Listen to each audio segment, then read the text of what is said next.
Episode title, The Ripple Effect of America's AIDS Cuts on Poor Countries.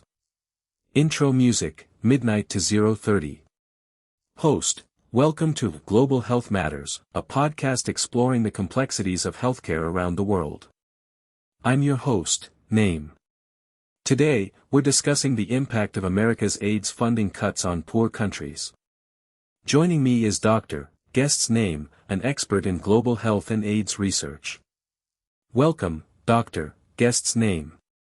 Segment 1, Introduction and Context, 0:30 to 5 o'clock.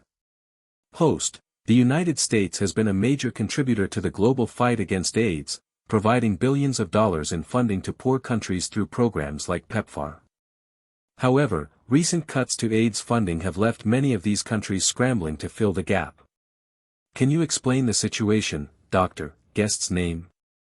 Guest, yes, the cuts are significant, and they come at a time when scientists are making progress towards a cure. The reductions in funding will not only affect the number of people receiving treatment but also hinder the progress made so far in controlling the epidemic. Segment 2, Impact on Poor Countries, 5 to 1500 hours.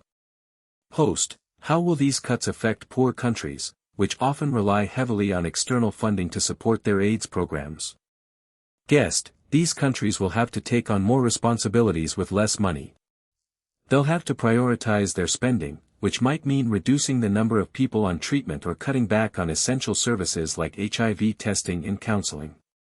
This could lead to a resurgence of the epidemic in some areas.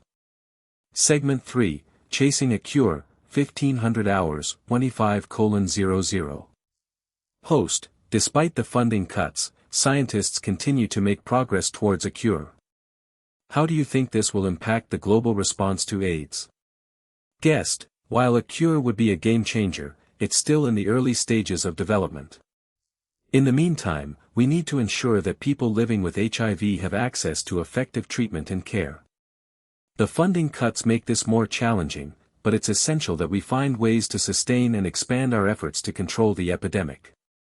Conclusion and Call to Action, 25:00, 30:00. Host, thank you, Dr. Guest's name, for shedding light on this critical issue. It's clear that the impact of America's AIDS cuts will be felt deeply by poor countries. We urge listeners to support organizations working to combat AIDS and to advocate for continued funding for global health initiatives. Outro music, 30:00, 30:30. Host, that's all for today's episode. Tune in next time for more insights on global health matters.